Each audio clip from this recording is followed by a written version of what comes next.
So good afternoon, ladies and gentlemen. Welcome back to the Cops Canteen Show, and another interesting show this week. Again, we've got our resident friend Tomo, ex-Queensland Police. We have Dennis Spanstra, who's our ex-Dutch Police. We have Declan Carroll from An Garda Síochána, Ireland, ex-member retired, and also myself, an ex-member of An Garda Síochána. And today we have our guest, Mick Henson, who will introduce himself shortly. He's got a military and policing background.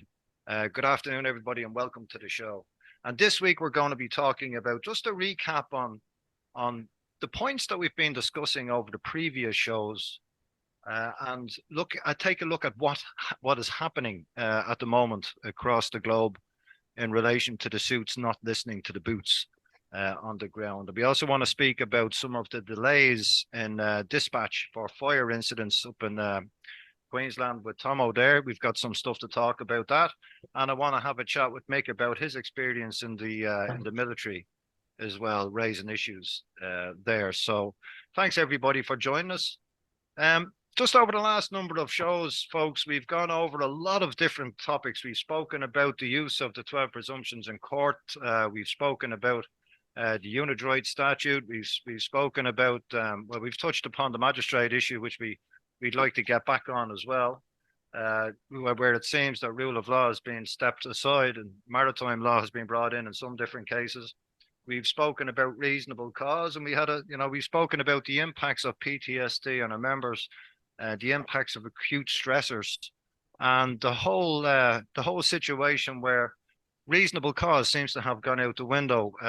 We have what appears to be non-disclosure agreements across the board, which are stopping people from asking questions where questions needed to be asked. And one of those big questions that we did ask was, well, do the suits listen to the boots? And in Ireland at the moment, we have a police force on strike. Declan, Yes. can I bring you in there on that? We actually have our old colleagues on strike at the moment over in Ireland, and I can imagine what the impacts of that are like on the streets at the moment. In my own hometown of Dublin. Declan, can you just give us an update of what's taking place over there at the moment? Well, there was the sort of police strike action the other day, which was quite effective and was unfortunately a huge build-up of calls in certain districts in Dublin. The whole thing is to get something done about the commissioner that the Gardaí have. He's very unpopular with everybody, all ranks. Now, it is a pity that the higher ranks didn't vote with the Garda rank. There was a huge no confidence vote of over 99% against your man. There's a threat now coming up for Halloween that the same action will happen in Halloween. And you know what Halloween is like here in Dublin City with certain districts. Yeah. But there seems to be a bit of a move on, because a lot of politicians are speaking in our Dáil or Parliament with a bit more urgency on this matter. So it'll be interesting to see what will happen. We have a Justice Minister who is literally underwhelming. She's just not suitable for the job. And we have to wait and see what will happen coming up to Halloween. That would be the big test. Well, Halloween is the big pressure keg. I remember working with yourself, Declan, many years ago, over many a Halloween night, and the amount of calls was just, enormous. In fact, every Halloween there was many calls were left undealt with because there was never enough resources to fully deal with it. But now with no resources, it's going to be fun. I'd say it'll be fun. And it's going to be sad too, because a lot of people will rely on us, or rely on the Gardaí, the police, and that won't be there, fortunately, if this goes ahead. Declan, why have we come to this? What's your take? Why do you think we've come to this? That members feel that they've no other avenue other than take this action? Well, I joined the job in March 1983, and I came to Dublin in August 1983, and learned pretty quick what the whole scene is about. It's all political. Everybody is looking for the next jump. The higher they go, nobody's willing to rock the boat. And as you and I know, that if you do speak up and speak your mind, you're shot down. You're seen as a troublemaker. Um, I don't know if anything can happen. I don't know if anything can change here. It's just too ingrained. But a whole new approach needs to be adopted. What that will take, I don't know, but that's one of the reasons why it's stalemate. Yeah, it's a stalemate, and I think acknowledgement is what we need. You know, we've got so many members have grievances. We have the public being turned against the police. We have the police, leaving in their droves. We have members taking their lives. We have members at burnout. We have effectively the institution being taken down, effectively because of a lack of addressing the key issues, which is, first of all, transparency. Right. We've spoken on our shows here about how members are impacted by legal validation. They have to be confident what they're doing is legal in the first place. There's been so much ambiguity about that. That's causing a lot of stress. We also have the issue of productivity. This whole KPI business, we spoke about that, where policing doesn't seem to be policing anymore. It seems to be more of a business than anything else. Well, I'll give you one more incident there, which goes to show what you're saying there. We had up in Finsborough there the other day. We had an elderly woman knocked down by a car that was avoiding being stopped by a police car, and she was killed. The car was found. We have this thing here called the Garda Ombudsman, which investigates alleged misconduct by most Gardaí police officers. They have taken over a lot of the investigation, as they have to do.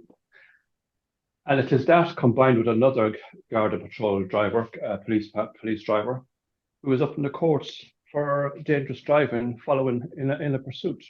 So this is what we have going on here. And that's not being addressed. And I think it's contributing to a lot of people leaving. They're saying, why should we bother? We can't do our job.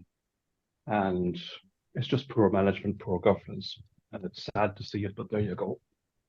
It is sad to see it, Declan. This is not in anybody's interest. It's not in the interests of the general public to have the police force torn apart like this, from not acknowledging the stressors. It's not within the public's interest at all. Yeah, they see it and they're not happy with it, but this is what we're stuck with now. Are they getting much public support in Ireland, Declan? Are the public behind the Gardaí in Ireland? Do you find?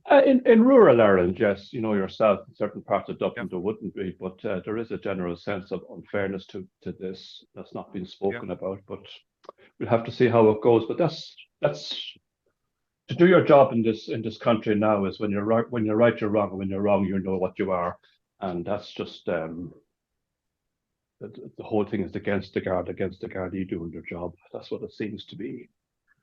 Look, I remember working, Declan. You remember, that you mentioned there that you put a call in yourself about a couple of guys that were hanging around, and then a unit came down. Was it 10 hours later or something to that effect, and then cleared the call, gone on arrival? But wasn't that the oldest game in the book? That the guys are so swamped, with calls, they're not able to get to all the calls. Then the calls fizzle out to get there. They're gone on arrival. That's a methodology for clearing the screen of incidents. But the upshot of that is there's no real effective policing taking place because the poor guys there are just trying to cover their ass all the time. CYA, same with the dispatchers as well. They'll be just hold, no resources. But the incidents never get looked at, really in depthly looked at to see, well, how can we address this and how can we actually bring a bit of remedy to the situation? It's always just one day after the next. It just rolls on with no real proactive engagement. That's basically it. It's the same story as when you and I were there. It's the same thing, but it's just got a bit worse. So again, the suit's not listening to the boots. Declan, I'm going to just stand you by there for a moment. I want to bring in Mick Henson. Mick, are you there? Can you hear me? Yes, I'm here. Welcome, Mick. Mick, I'll let you introduce yourself, and maybe you can tell me a little bit about your background. I know with the Marines, and have you experienced the same thing in the military side as well? I know you were with you had many questions to ask within the job. I'll let you take it away. Tell us about yourself, Mick. Sure. First, I will do a small introduction of who I am. So my name is Mick, and when I was young, I always wanted to join the military, and I came to a point that I had to make a decision. My grandpa was, still is a Marine, because there's no such thing as an ex-Marine, and he told me, well, if you would like to have a challenge in this life, you should go to the Marines. So I thought to myself, yeah, I would like a challenge. So I went to the Marines.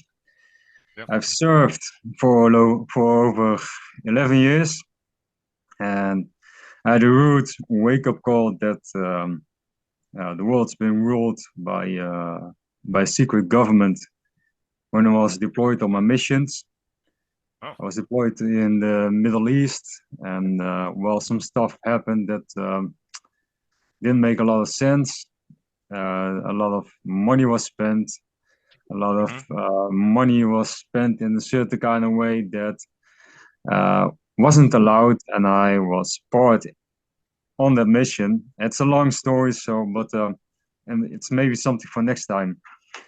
And the second mission that I was on was somewhere in the Caribbean. I was on a secret mission, and was for counter drugs, counter human trafficking, counter weapon smuggling. And my mission was with my fellow Marines during that time to set up an observation post on the coast. So we would be dropped like 200 meters before shore in darkness, and then flip to the coast and set up an observation post, and then watch the shorelines if any smugglers, human traffickers, drug smugglers, or whatever would come to shore, so we could take action. But there was a little, how would you say, side to this mission. My officer during the time, before we went on mission, told us, before we are going into that observation post, we need to tell the landowner of that piece of land that we are going to do the observation post, that we are going to be there. And we knew that this guy had connections with the cartels, with the gangs on the island. So we kind of looked surprised at our officer and said to him, well, you know, this is some bullshit mission, isn't it? There's just nothing going to happen during that time. And he said, you know, I understand you guys, but you are going to do it anyway. And that was my full-blown, I would say, wake-up call that there are bigger things, and that some missions are just a show.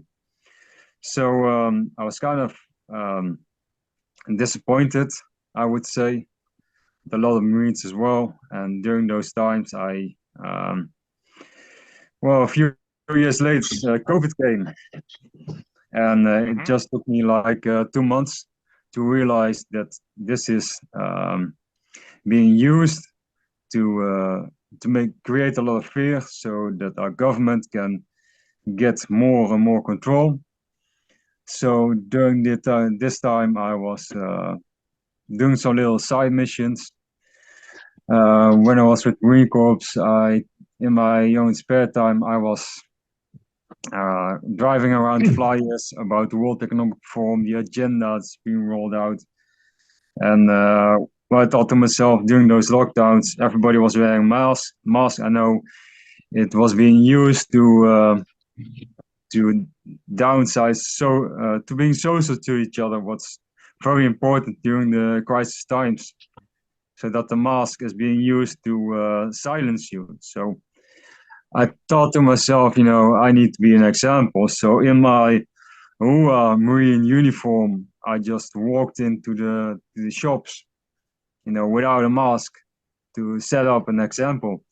And a lot of people didn't like it, but I need to show that not everybody, also not in the military, doesn't agree with the policies of our government.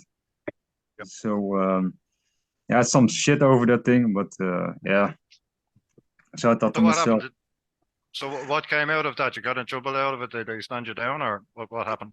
well, just I had a lot of big mouth. I thought to myself, well, it's not allowed. You can't force me to do this kind of shit. And during that time, I was kind of jacked, Marine uniform, short haircut, and I had to look like, okay, you want to go at this? You want to go at this? So a lot of people, they act tough with big words, but at that moment, you could see the real person behind the mask. So I just continued doing my thing, and a year later on, I saw my government taking more and more control. And at this turning point, I thought to myself, somebody needs to speak out, and preferring somebody within the military. And during that time, I took a long, good look in the mirror, and I asked myself the question, why not me? So a month later, I did an interview with another guy, and I spoke out as a Marine, and it also came on television, and that interview was being shared for more than over 330 times. So yeah, doing that, I got a lot of shit. I was placed on a terrorist watch list as a Marine. I was a danger to my country for speaking out, and I had to go being investigated. I was I had to go to the military police, the Dutch military secret service for investigations, and to the military court for speaking out. Wow. And so yeah, I had a lot of trouble during that time. But I thought to myself, you know what? I'm just going to use this opportunity to tell them what's going on. So my first, how would you say, when I was being overheard by the military police, I was being asked questions. Why are you doing this? And you shouldn't do this. And look what you have done to the name of the Dutch military defense. Well, I told them why I did it, because I had some experience during my time when I was on missions. I said when I was stationed in the Caribbean, it was during the time with Venezuela, and there was this point that the Venezuelan government was silencing the media because children were dying of hunger. And so you can't have any better example than a tyrannical government. When people are dying of hunger and it's not allowed to put in the media, that's tyranny. Yeah. So I told the military police, okay, our government is breaking laws. Like, it is allowed for you to go on and protest, and they can't close shops because you don't share this narrative. They can't put people outside because they are not being vaccinated. So I told these guys all these things. I said, that's one of the reasons why I spoke out, because our government is breaking rules, and you guys know this. So I took these opportunities to tell them the truth. And the funny part was, when we were on the break and during my investigation, the military police, who was doing all the research, he was talking with me about the World Economic Forum with Klaus Schwab. So that was my first one. Then I had to go to the military intelligence agency, so the Dutch military secret service for investigations. And I told them the same thing, why I did it, that our government is breaking laws, and they all know this. So eventually I had to go to the Dutch military court, and well, I told them the same story of why I did it, because I want to protect my countrymen and my military colleagues. And eventually they they set off the investigations, but I got a warning from a commander, and he told me, if you would ever do something like this again, we are going to nail you on the highest tree so everybody can watch. And it wasn't really literally in the letter, but that's what it kind of represented it. So That's an incredible story, Mick. And just for the people that are listening, you know, because we get a lot of people listening to this going, oh, why aren't the police doing this? And why aren't the police doing that? Just listen to what you've been dragged through, because, you know, you spoke up at a time when you had reasonable cause to suspect that things weren't adding up. And you got treated like this, and you were told that they were going to nail you on the high street. Is that right? They were going to nail you on the high street. yeah, that's correct.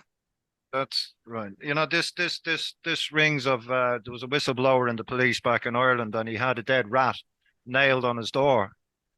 Declan, remember that? But I remember that happening in Ireland. That's the treatment that people can get when they speak up in these large institutions, and it's because of this that we have so much PTSD. That's endemic in the front line at the moment, because people are seeing things that they know aren't right, but they don't have the control, or they don't have the ability to change them, because they're isolated within a majority of people that are just keeping the head down, trying to get through work and you know, get to the end of the day. But this is that's an incredible story, Mick. Thanks for sharing that with us. So where are you at now? You've left the military. Did they retire you, or did you resign, or what way did that work? Well, after receiving that letter, a few months later, I quit the military. And a month later, I started up my own YouTube channel and Telegram channel. Yep. Keep on doing the job, speaking Yep. out. And that's You're what I'm still doing at the moment. Fascinating. Well done. And we need more people speaking out and speaking their truth and speaking about, because this is the problem, you know, with with most frontline people, it's like gagging orders. You know, you gotta, if you want to talk to any of these organizations, the media office, you know, they toe the line, and you don't get the full picture of what's happening on the ground from the boots, as the man says. Yeah.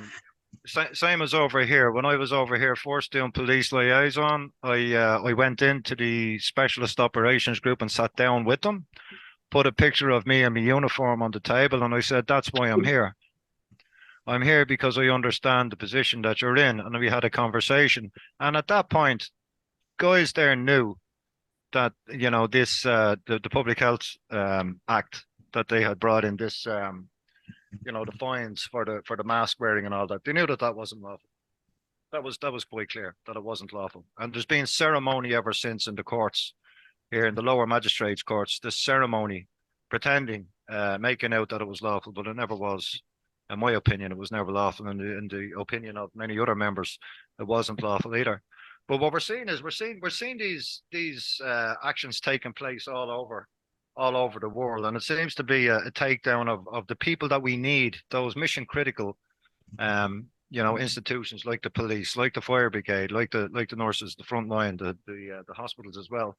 Which gives me the opportunity to bring in Tomo, because I know Tomo has a lot to say about this, especially with the fires taking place at the moment.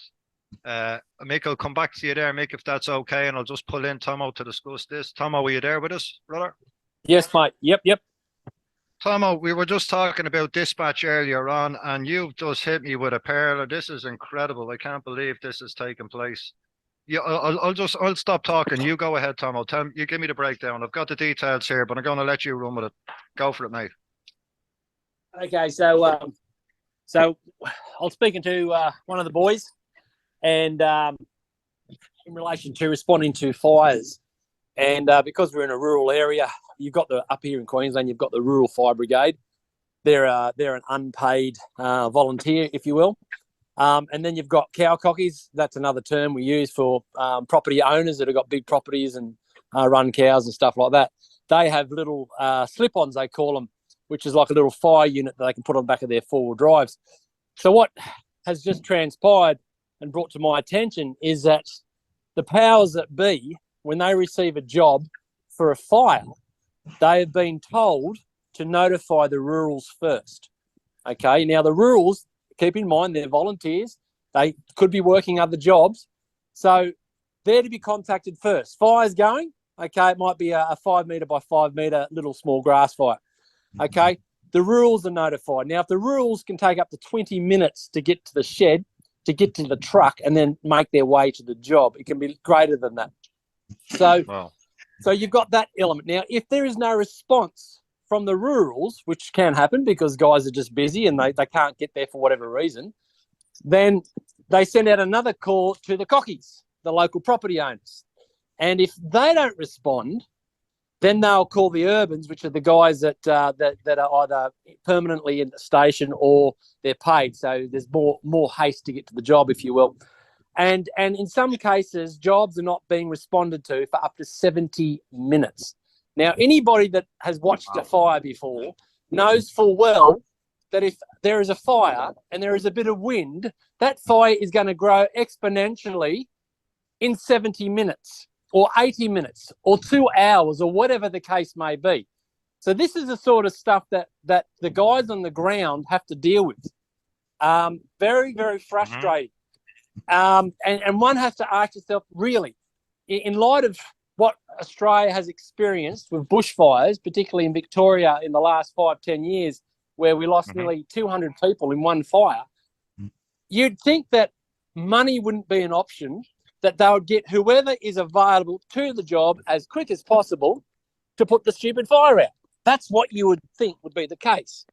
But apparently, it's all about the numbers. And that's just mind-blowing stuff.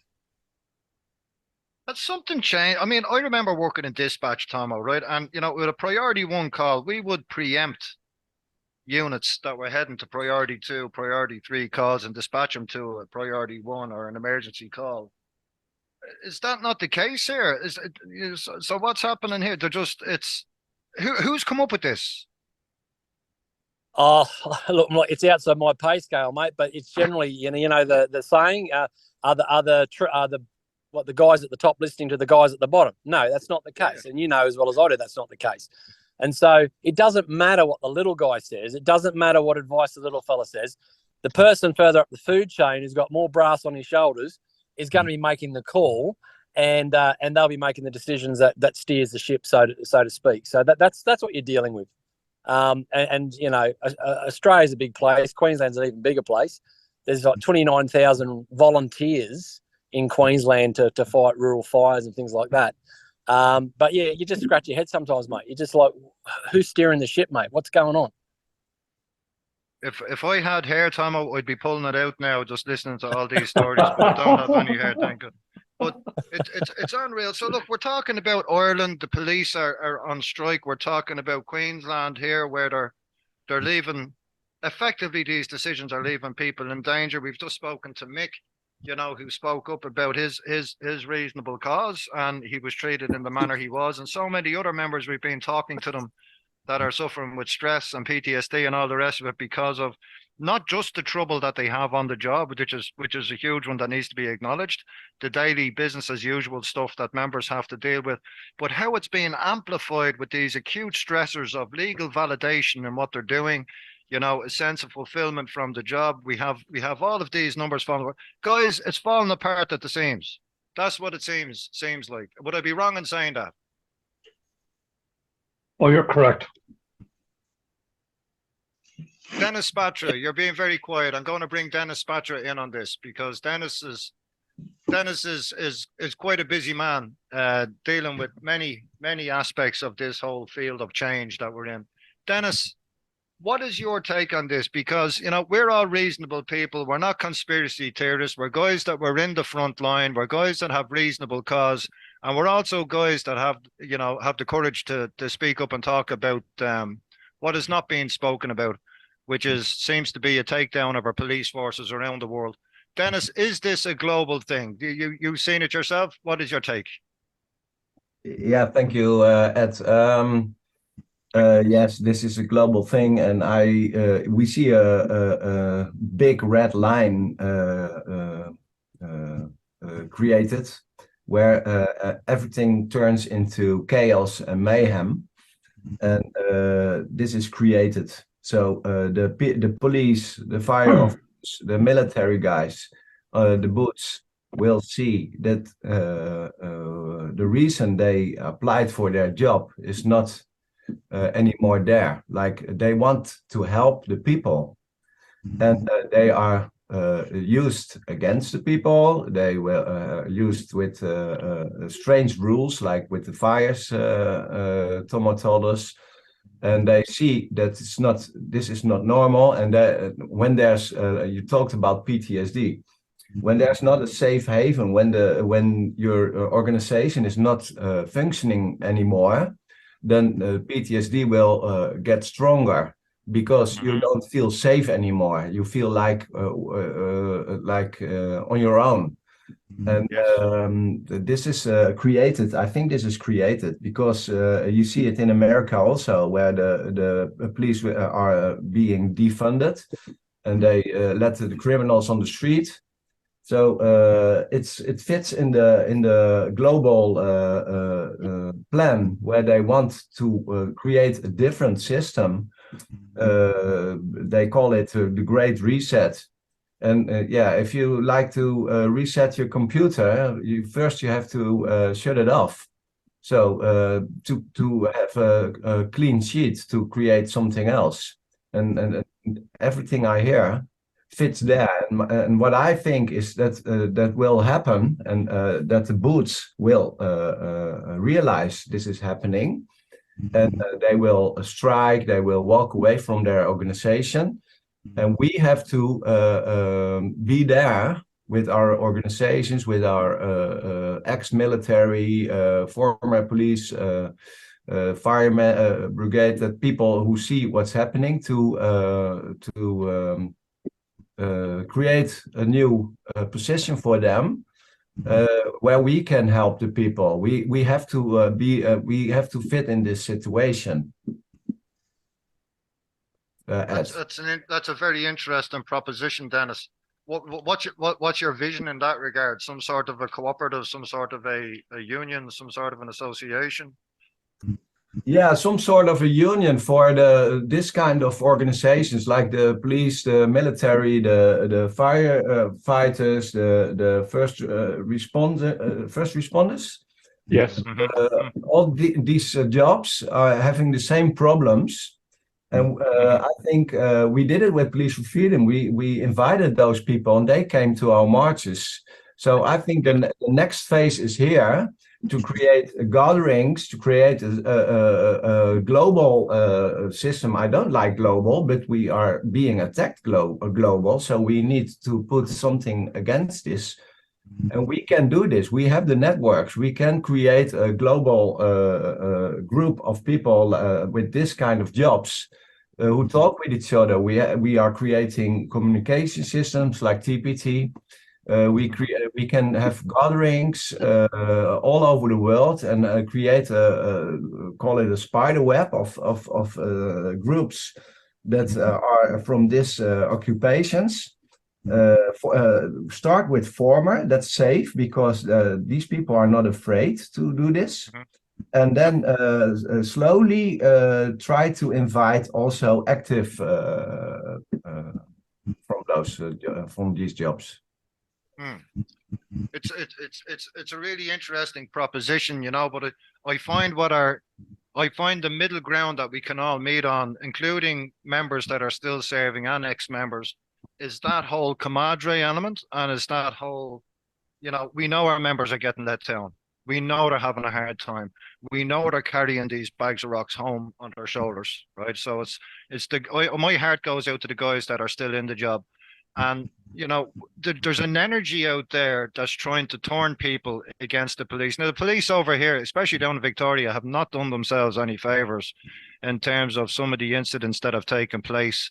You know, we've spoken about the protest. We've spoken about, I know the guy who got shot with the first plastic bullet over here, or an AEG. He was shot here in Melbourne. He's going through his case at the moment. We had some extreme scenes taking place with police over here, and you know, it's for the public and for you know, people that are affected by these decisions and have become isolated into these, well, not isolated so much, polarized into different issue motivated groups. the whole thing about the police becomes very blurred, blurred. They're being portrayed as being the enemy a lot of the time. And, I've always been trying to make the point is no, the police are not an enemy of the people. It's a very sad situation if we have our police being seen as an enemy of the people. And, that's a story that seems to be a narrative that's being driven by certain parties, and I still don't believe it's reflective of the whole organization. In fact, I know it's not reflective of the whole organization. And I think our job is to rehumanize the engagement with the police, rehumanize the face of the police and the frontliners. We were supposed to have Nick White with us today. Unfortunately, Nick is engaged; he's not able to make it, which is we'll have a chat with Nick again. And Nick has come up with a group called Bellator Fortitudinum, and that's solely. I'll just read a little blurb out just to give him a plug here. It's for police, fire, ambulance, RFS, SES, nurses, corrective services, AFP, and URA. We are not here for anything other than support and friendship. We will have camps, lunches, weekends away, trips, activities, and so much more. We are supported by a registered psychologist, and her name is Kristen Hawk. I think that's a fantastic group because it's just, look, we've all been affected by the frontline in some way, anybody who's worked in it. And, it's exactly what's missing, Dennis, is that camaraderie. That International Policing Association, for example, that we used to have is gone. We need to connect there to support each other in that regard and to set up that family again. To rebuild it and to be there when we're needed. But very, very interesting things. Is that what we need? A new International Policing Association? I think that would be but expanded to the frontliners across the board. Yeah, that is what we need. And I think I talked with my connections, former and active police officers in the Netherlands, to have gatherings, and we have been offered by an organization place to have these gatherings. But I asked them, do you want this to just with the police officers and former police officers? Do you like to have this also with the military and the firefighters and the first responders? And they said, yes, do it with all the organizations because we are in exactly the same situation. So we can grow much faster. We don't have much time. It's going fast now. So we need the people in the same situation to work together. And I think when we do it only with police officers, we see the police officers are in the most difficult situation. They need the police officers. And I agree with you. The mainstream media is teaching the people in the streets that the police officers are dangerous and shooting at them and hitting them, and they are starting to believe it, and then the situation gets worse. And it's not true. I agree with you. It's not true. It's just created this feeling. So we need to create a big organization worldwide with all these occupations like firefighters and etc. To and have gatherings, start with gatherings and start with a network to build the network, and we can have an organization that's there for the people again. Yeah, 100%. I agree with you there, Dennis. And I just want to make mention of the fact, over the last number of shows I've been, giving out about management. Has management done this and has management done that? I don't want to keep hanging the bag on management all the time, because I know there's some great people in there whose hands are tied as well. And it's, we really need to work with the folk in management that are willing to, put their neck on the line to make sure that the man on the ground or the woman on the ground gets the service that they need. Because in the front line we deal with broken people. The front line deals with people that are broken, that fall between the cracks, and it's a very human job that needs humanity as against just policy. We need our members to have that discretion and the knowledge on how to use discretion that's being taken away from them. The question is how do we get back to that place again? It's a really difficult one, because we've got so many different conflicting situations. We've got the whole UNIDROIT stuff, all these countries that are acceding members to UNIDROIT. We have what appears to be soft law principles being used instead of rule of law. You know, that leaves members dealing with cases whereupon they're questioning what they've done and actually leaving them liable in some cases, you know, for their actions. And it's not a good situation. We really need to build up that community connection again with the police, so the community understands the demarcation lines and what the police can do and can't do. Right, you know, because I find it when I'm talking, oh, why haven't the police done this, and why haven't the police done this, and why don't they do this? You know, it's a difficult one it's a difficult situation for a member in that environment. Like when we see how Mick Henson was treated there for speaking up. Yeah, yeah, They it can't. is. It is, Ed, and I will say, I want to add that that the police officers that we looked at the wrong things in the last years. We looked at legal support for police officers and that kind of stuff, but there's no legal support. There's no way to protect them in this way. We need to figure out to look at something else. We need to create a union because all the unions are corrupted. They are in the hands of the governments.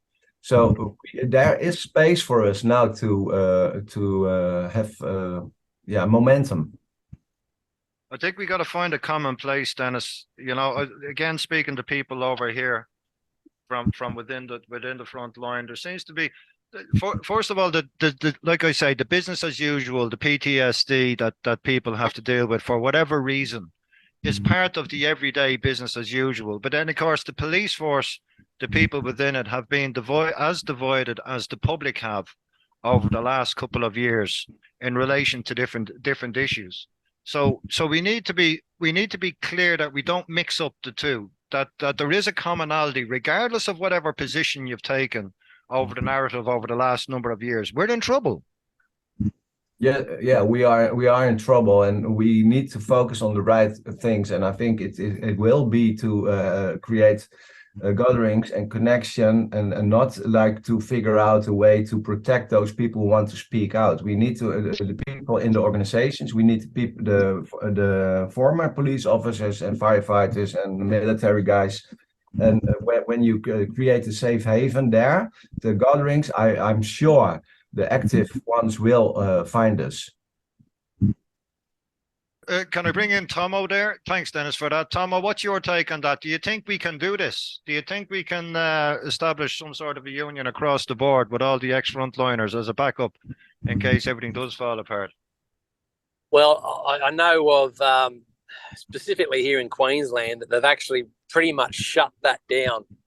The ability to create a new union, they've pretty much legislated that can't happen in Queensland anymore. So that element is out. However,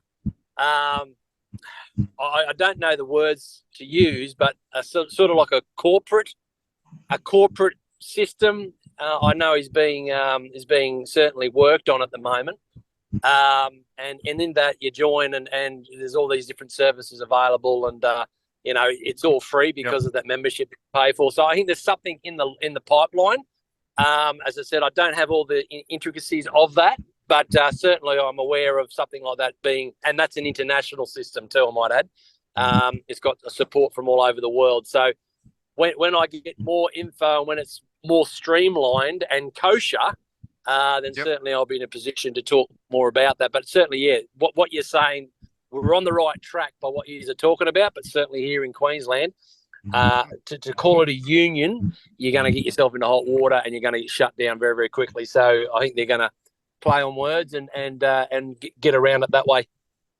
What about doing the dance, Tomo? Hey, I see Mick is looking to come in there, Mick. Hey guys, can I offer some guidelines first for everyone who's listening as well? So a lot of guys are dealing with PTSD and a lot of stress. I've been in that position as well. So I'm going to offer some guidelines for those guys, and then I'm going to work it up, how we can get, how people can get to each other with the group and start connect. And then from that point, trying to navigate through different courses. So my first tip and advice that I'm going to give, and this is from experience because I've dealt with PTSD and with a lot of stress, is that look up at breath work. So, like the Navy SEALs, the Special Forces, they use breathwork to calm themselves down.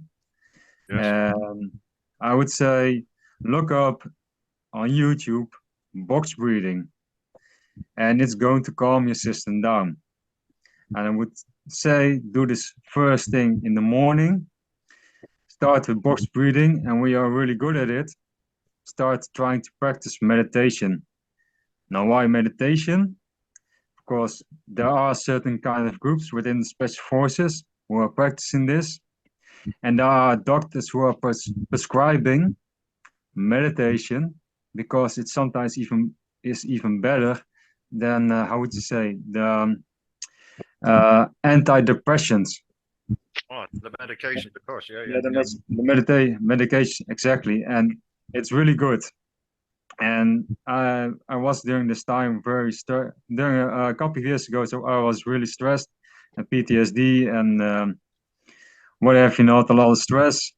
But I was practicing this, and it's really helped. Yeah.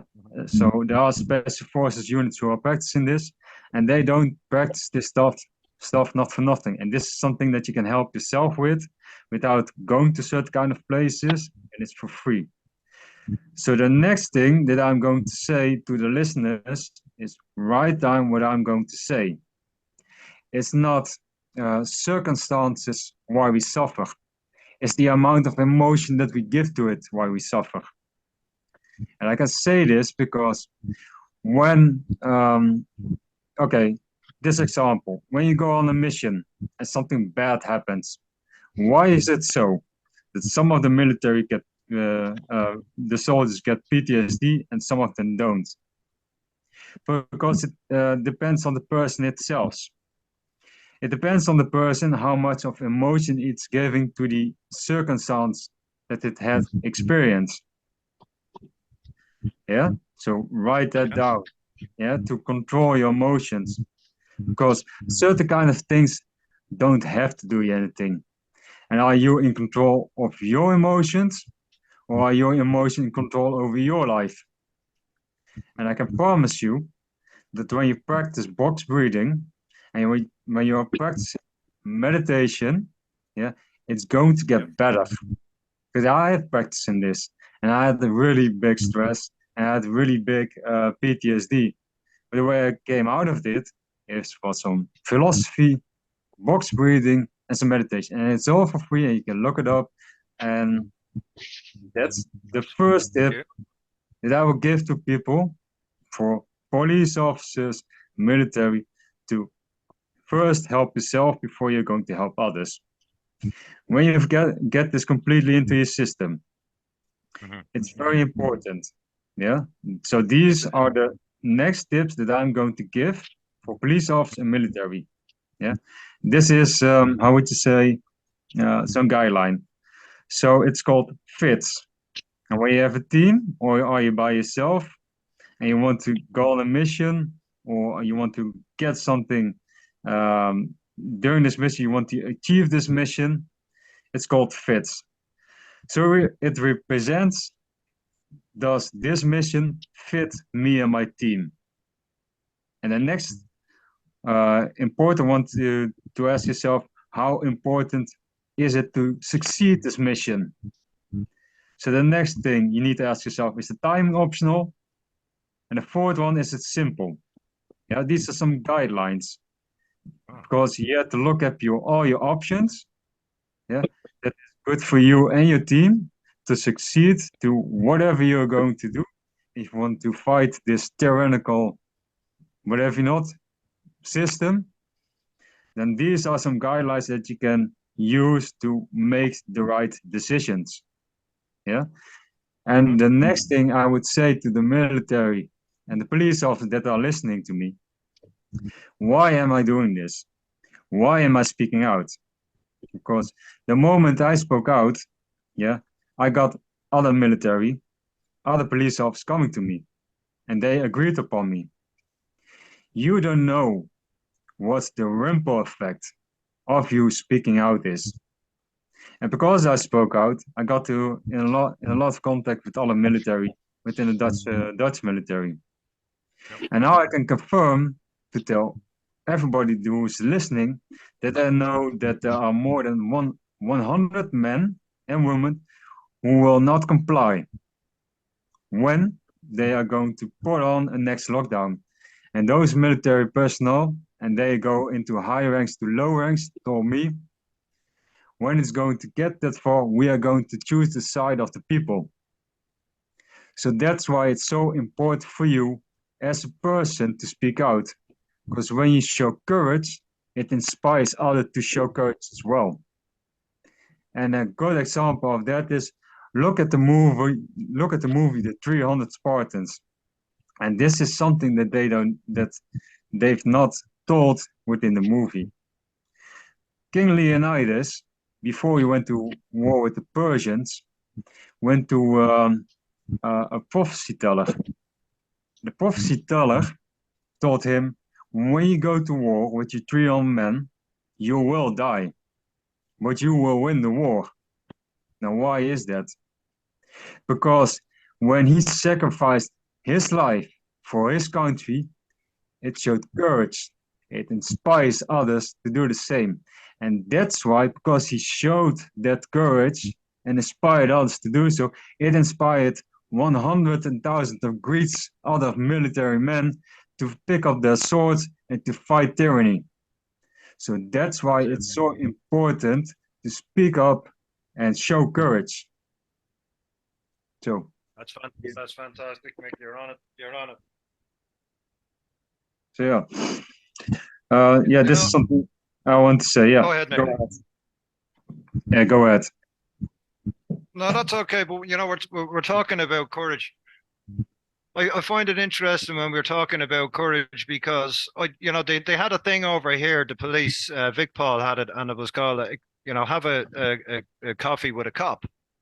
And this was in the local police station down here. Now I missed the day by a day, which is I'll get the next. I'm actually having coffee with a guy down there to make up the time difference tomorrow, to have a conversation about the same thing, which is about a community-based initiative I have an idea for, about working with the police and talking with the police about these very issues that we're discussing here, PTSD, and how we can understand each other better between the community. But I think that's the courage really that we need at the start, is the courage to let's actually engage. And there has to be equity and courage, that the public aren't all dependent on the police to do something. The public have a duty here as well to work in with the police in terms of that courage, that conversation, to have those conversations, to get to understand the traumas and the stresses and the demarcation lines that they're affected by as well. Because when we have a situation where there's various groups going around just shouting at the police, shouting at the police, if there's nefarious elements in the background, that's what they want. They want confusion on the streets. They want division on the streets. Right, where most people are actually good-natured people, and acute stressors and PTSD makes people act in different ways. We need to have these communications. We need to have these conversations, and we need to. I've got a vision of standing beside the police with a whiteboard, talking to people who have concerns. And, people would expect the police to deal with some of these concerns, but the police under the current structure may not be in a position to deal with those particular concerns. Right. And then the people also want to have knowledge of how to deal with it if the police step out of line. There's a balance, there's an equity there for both of us all, for us all to work together on this. But Mick, I love your description there and comparing it to Leonidas and the challenges he faced, because for me, this is a huge battle of hearts and minds, really. It's almost like the whole system has to kind of turn around and go away from this ruling for vested interest and go back to, rule of law and, duty of care to the people. That's the shift. That's the direction we have to go in. Yeah, and it all starts. Sorry, guys. It all starts with yourself, because it doesn't even matter, because even though I'm telling this to other people, in the Netherlands, that the military is waking up and that there are 100 men that will not comply with our tyrannical, But I ask them the same question: what are you doing? You can't depend on another military. You can't depend just on a police officer. What are you doing as a civilian to make a change in this world? And I'm going to take my example. A month before I spoke out, I had a deep, hard look at myself in the mirror. And I asked myself the question, why shouldn't me to speak out? And this counts for everybody that's listening.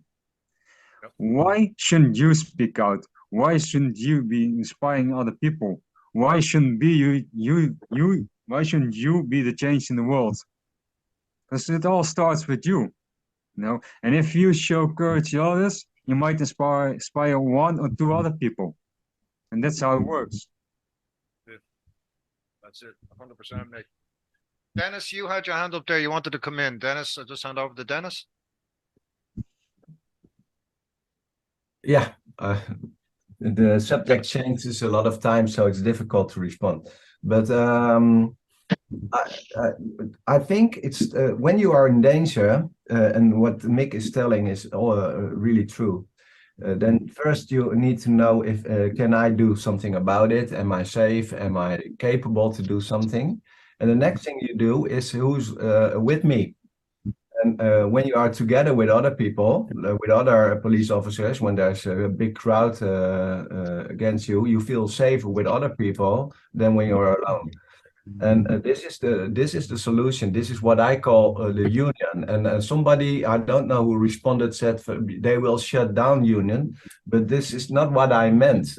I don't mean we are programmed as police officers to think within the rules.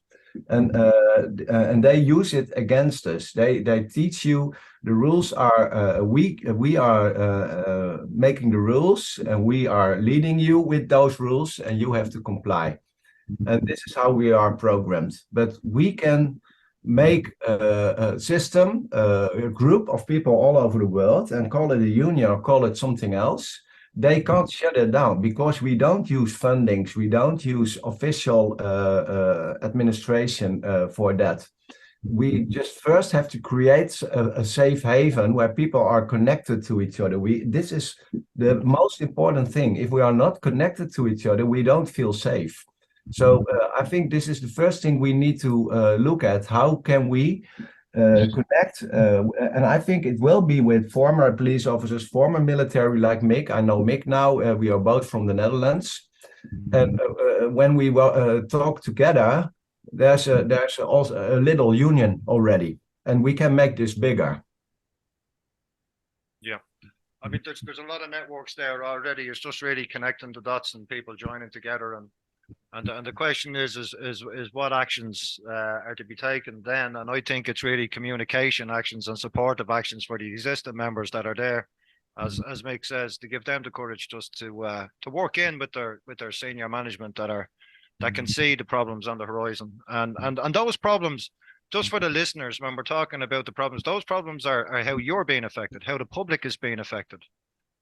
You know, we've got budgetary cutbacks, we've got bean counters making decisions, as Tomo has expressed, that's effectively putting lives in danger, and we've seen the impacts of that. You know, and we're talking about police groups there and frontline groups supporting each other because they've seen horrors, and they deal with those on a daily basis.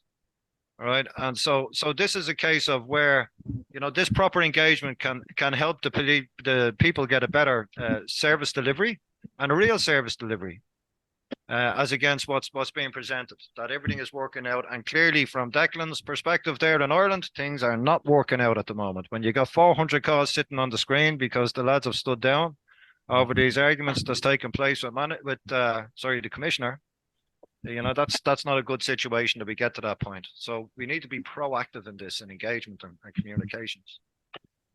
Gentlemen, I'm going to invite, if anybody wants to say anything else, I'm going to give you the opportunity now if you want to come in with any further points, but we're about to wrap this show up because can I just say one thing?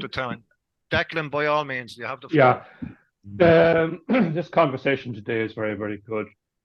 It's very optimistic, and it's basically common sense. You mentioned about just a few things. You mentioned about management here in the Garda in Ireland, and management all over the world. Management need to realize too that if they stood up, huge change would take place, because what's going on with the Gardaí here is being noted, and there is a lot of political concern being voiced. The big icing on the cake would be the higher ranks to come out as well and just say that that's it, enough is enough. There is everything that the police do. I'm speaking from an Irish perspective. People do pay attention, and I go back to the first time we had our first blue flu. Eddie, you remember that? I People do. paid attention to that, especially unions paid attention to that, because I had a few union people say to me, "We're looking at what you're doing." So we do have an influence. What we do has an influence, and I read social comments, and you can cipher the nut jobs from the real commentators, and people are behind the police. So it's not all negative all the time, but it's just getting together.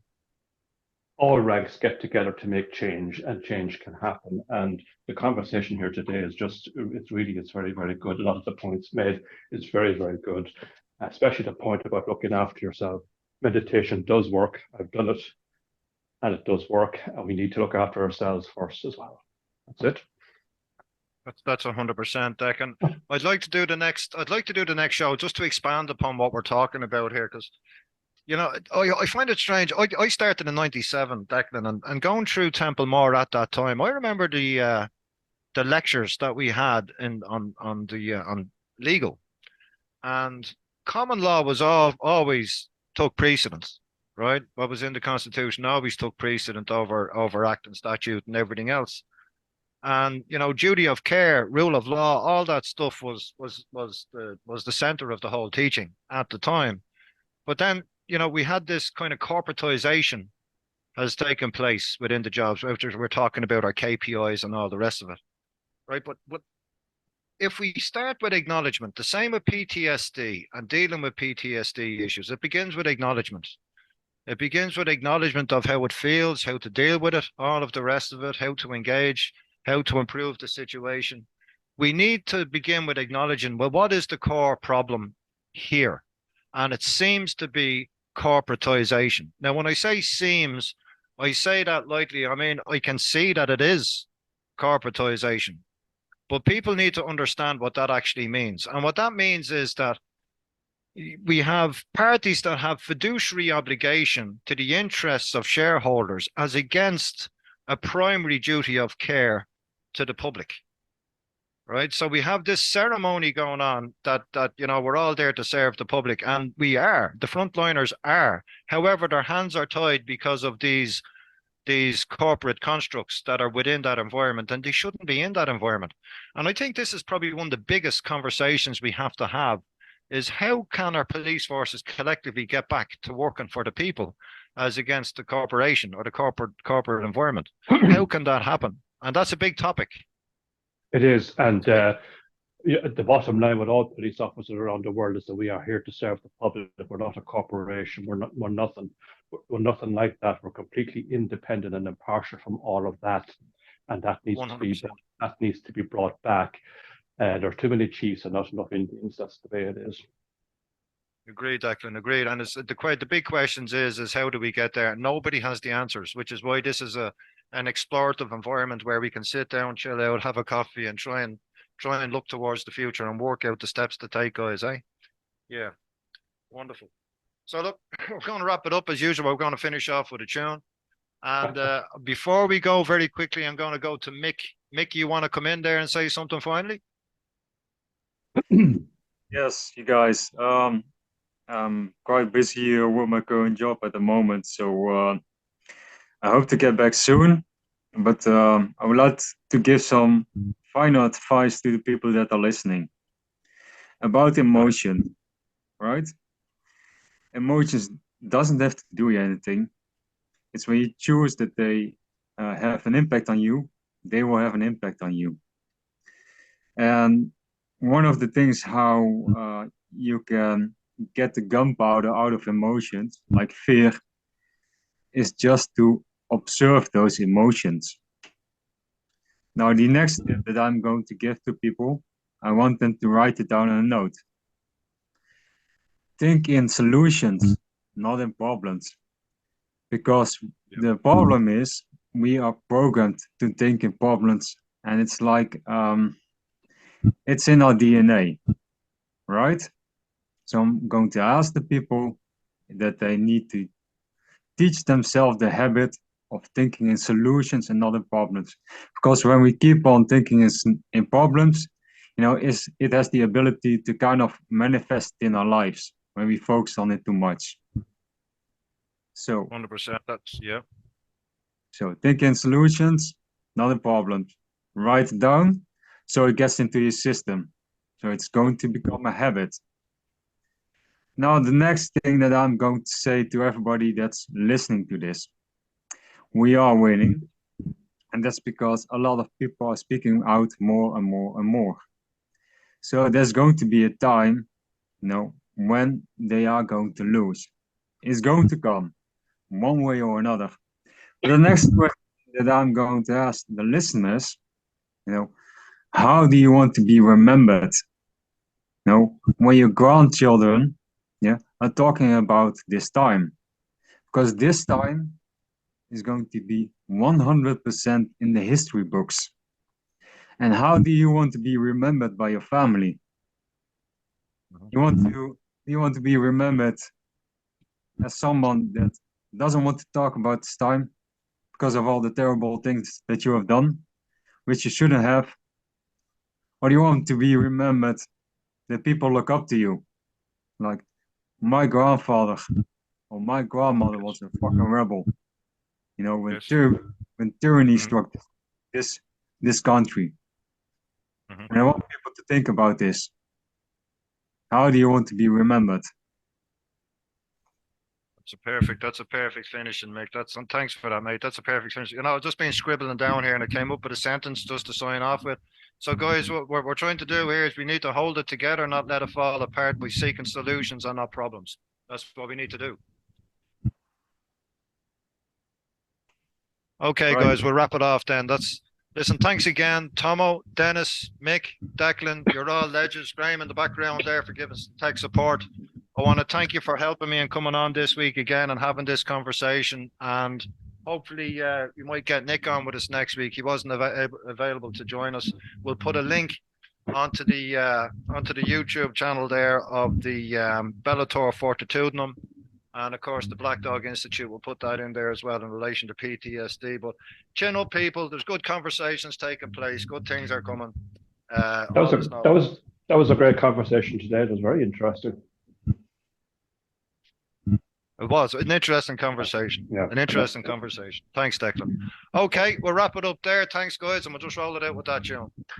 If you want to knock us off there, Colette, we're finished for this week. We'll be back next week with another show. We might talk about where we go from here.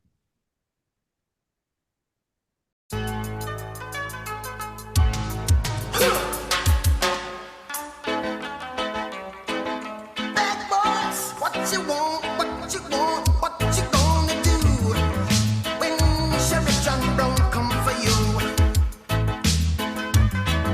Tell me what you wanna do, what you gonna do?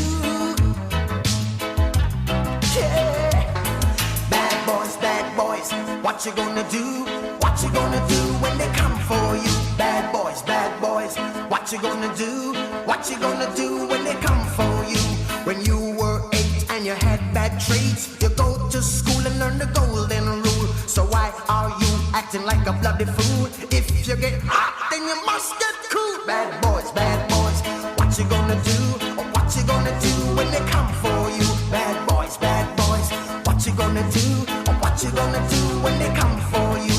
You chuck it on that one, you chuck it on this one, you chuck it on your mother and you chuck it on your father, you chuck it on your brother and you chuck it on your sister, you chuck it on that one and you chuck it on me. Bad boys, what you gonna do? What you gonna do when they come for you? Bad boys, what you gonna do? What you gonna do when they come for you? Bad boys, what you gonna do?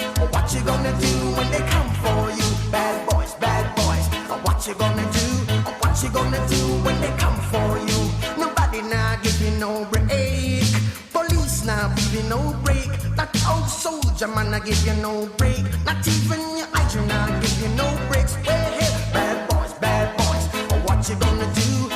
you gonna do when they come for you? Bad boys, what you gonna do? What you gonna do when they come for you? Bad boys, what you gonna do? What you gonna do when they come for you? Bad boys, what you gonna do? What you gonna do when they come for you?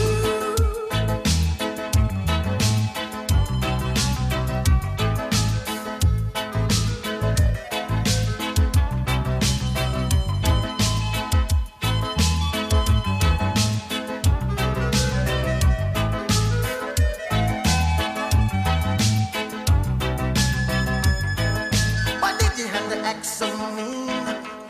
Don't you know you're a human being? Born of a mother with the love of a father. Reflection comes and reflection goes. I know sometimes you wanna let go. Hey, hey, hey, I know sometimes you wanna let go. Bad boys, what you gonna do? What you gonna do when they come for you? Bad boys, what you gonna do? What you gonna do when they come for you? You're too bad. You're too rude. You're too bad. You're too rude. Yeah. Bad boys, what you gonna do? What you gonna do when they come for you? Bad boys, what you gonna do? What you gonna do when they come for you? You chuck it on that one, you chuck it on this one, you chuck it on your mother and you chuck it on your father, you chuck it on your brother and you chuck it on